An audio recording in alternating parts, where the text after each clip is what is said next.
We're Richard and Jackie, and we are Early Retirement Wanderlust. Are you thinking about buying a VW Campervan? Well, we did 5 years ago and it absolutely changed our lives.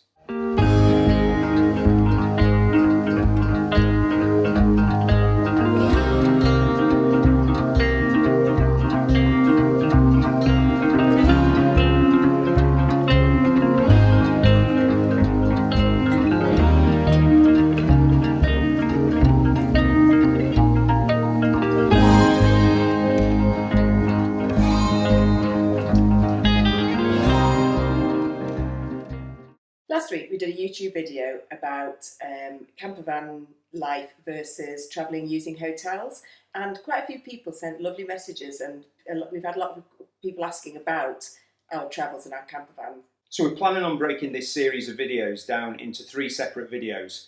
Today we want to talk to you about some of the reasons why you would want to have a VW campervan. And then in the next video, we're going to show you around our VW campervan and talk about what we think are the essential things when looking to buy one. And then in the final video, we'll look at some of the accessories and some of the endless list of accessories that you can buy once you've actually got yourself a campervan. Our passion to get a VW campervan started probably about 20 years ago, when we used to go down to Cornwall on holiday, and we used to go past a place called Danbury Motors, and they sold the old T2s that they imported from, was it Mexico? It was, yeah. And they converted them, and they would let you you'd have the base white van, and they would choose the spray colours and things. And we looked into that quite seriously, and we always said, when we retire, we're going to get a VW campervan. The T2s were not very practical, particularly because they don't do them anymore. So Richard did a lot of research looking at T6s. Yeah, and we love the idea of the T2s, but they aren't the most practical thing. I'm not the most practical person in the world, and I can't possibly cope with anything that breaks down. So campervan heritage, the first thing that comes to mind is a VW, and the latest incarnation of it is a T6. And they are really, really reliable. They're about as un-van-like as you can get. I feel that they're just like a car to drive, but unlike the T2s and unlike all the retro vans, they don't actually break down, and touch wood, we've been doing okay with that. When deciding what van we actually did want to get, when we actually had the money in place and we were looking, we did migrate towards VW campervans, and Richard's really pleased that we did that now. When we moved house recently, we had to hire a couple of different vans, and you've definitely noticed the difference in the driving of it. Yeah, all vans are definitely not the same, and campervans can be based on a whole series of box vans. But having driven Peugeots, having driven Fords, they just don't feel quite like the VW. They are a little bit higher up, they're a little bit more bobbly, they're not quite as responsive, and as I said earlier on, I think the VW T6 handles really like a car. The reliability of them as well, and I know on the forums some people will say that VWs are not that reliable, but we've found our T6 to be really, really reliable, and we bought it as a 10-year project. Yeah, we did get a combi version of the T6 that came with the windows already. Yeah. And with it being a combi, and we bought a Highline, it did have certain features that I suppose a van doesn't have. Yeah, and linked with that is just the general reliability over a number of years, and most people expect to get at least 200,000 miles out of the VW van before things start going really, really wrong. Obviously, over a 10-year period, you've got to spend quite a bit of money on servicing it, but they are designed, the commercial vans, and they're designed to run that far. So the Volkswagen Transporters come in 3 main specs. You can have a start line, you can have a trend line, and you can have a high line. Now, the specs of the vans are nowhere near car specs. So just because the high line is the highest spec in the range, it's not going to be like a high spec car. The vans tend to sit about 5 or 6 years behind technology. So we haven't got things like Apple CarPlay, but we have got things like Bluetooth, we have got air conditioning, and a whole host of other goodies that make the driving that much easier. The T6s are not at the bigger end of campervans. But that actually has lots of advantages for us. It's really versatile. We use it to pack up and go away for just the odd night. We use it to go away for weekends. It's small enough that it can park anywhere. Yeah, we use it as our daily drive, and we don't have any problems parking in supermarkets. It can get to places certainly where motorhomes can't get, and we've been down some very, very little country roads where we're actually quite relieved it's almost car size. It does have disadvantages because you haven't got a massive amount of space. Yeah, but we've learnt how to pack all our stuff efficiently. So if we know we're going away for a winter break, we've got different boxes that we can either hide under the van or cupboards where we can shove stuff in. So we make it work for us, and there are only two of us. We do know families that travel with the kids in T6. That would be a bit cramped for us. And another advantage in terms of the flexibility, when we've been renovating the house, it's almost been like a builder's van at times as well. And it's amazing for tip runs, and it's amazing for picking stuff up from B&Q and everything that we've had to transport around. It's not quite as flexible as a van, but it's as near as damn it to it. And even though it is a small van, we have actually travelled around Europe for 6 weeks, travelling right down to Croatia in it. And it's quite nice and snug. We do count ourselves quite lucky. We've had the van for nearly 6 years now, actually. And when we first got the van, there was quite a big selection of converters who didn't have a long lead time for us to be able to get the van done. From what we understand from talking to people now, that's maybe not quite as easy as we had it. No, and prices have gone up as well. Yeah. And we probably bought just about the right time, completely and utterly by chance. The Transporter as a base van is a really popular van, and what we found is that there were lots of converters to choose from, and the benefit of that is that you can actually go to a converter and have it converted absolutely to your bespoke requirements.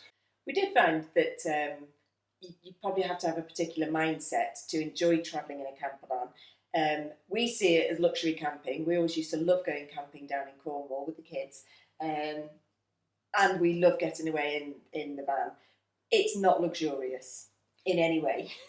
No, and I think some of our friends who have had vans have perhaps looked at it as a cheap hotel.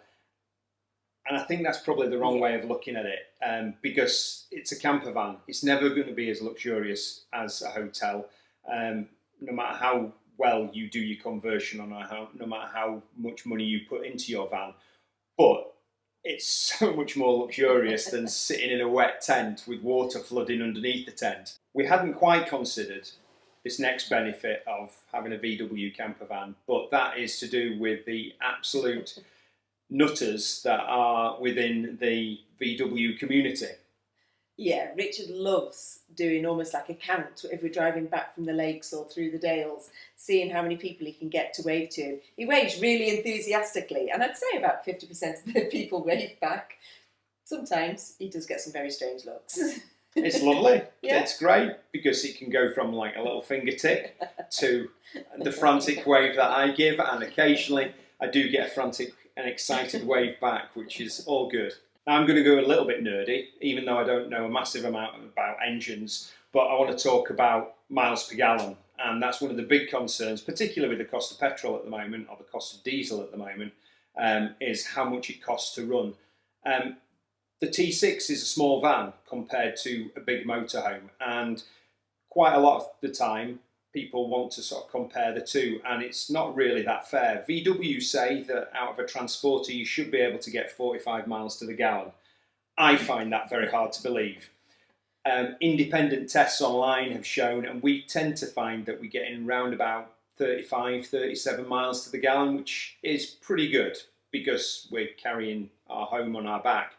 Whereas it's generally accepted that the bigger motorhomes, for a whole variety of reasons, aren't that economical, and they're lucky to get sort of 25 to 27 miles per gallon. As I say, I'm no scientist, but it doesn't feel like an expensive van to run on fuel.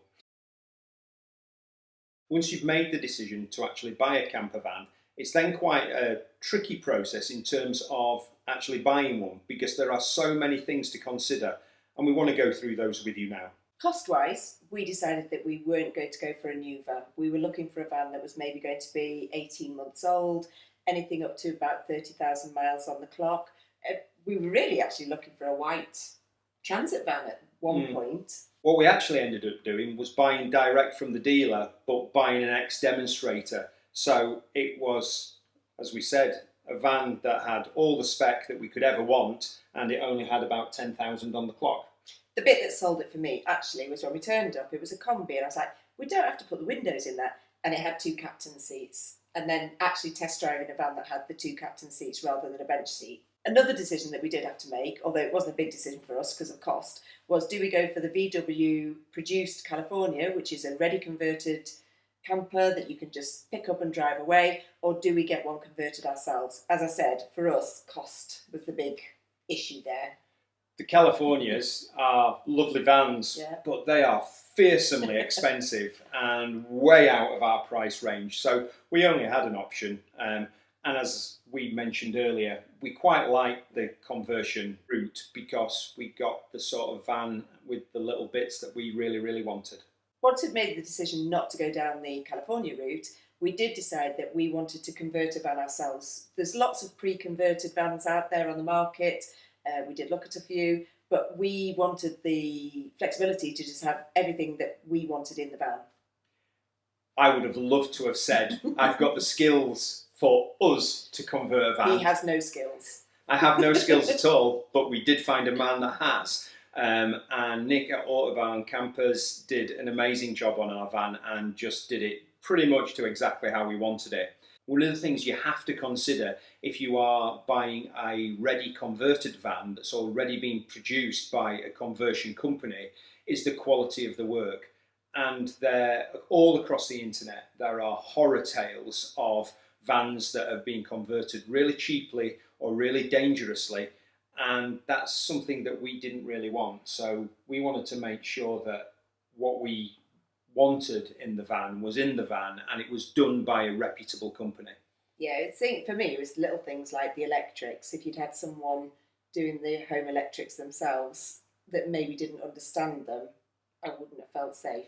The biggest thing we would say is if you are thinking about getting a camper van and you're unsure what size you want to get and what kind of van you want to get, we would definitely recommend hiring a van. We do have very good friends that bought a VW Campervan, and I think they knew from almost the beginning that it just wasn't big enough for what their needs were. They had a dog and it just didn't suit their needs, and I think had they hired a van for a weekend, they probably would have realised that and gone for the bigger van straight away.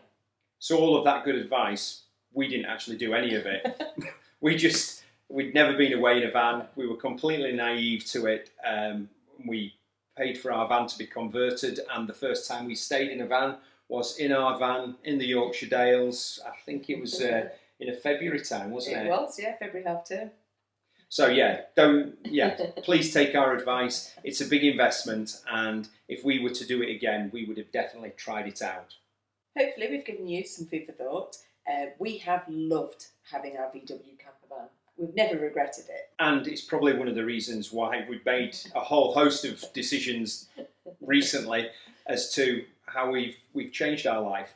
So in our next video, what we are hoping is that the weather will improve a little bit and we can take you out and have a look around our van and show you some of the things that we really value in the conversion that we have done and that we use on a daily basis when we're out and about in the van. And then in the final video, we'll think about some of the added extras that you've got to consider buying once you've actually got your camper van in place. Yeah, the things that make it a really great experience to be away in the van. So that's it. We'll see you next video. Bye. Bye.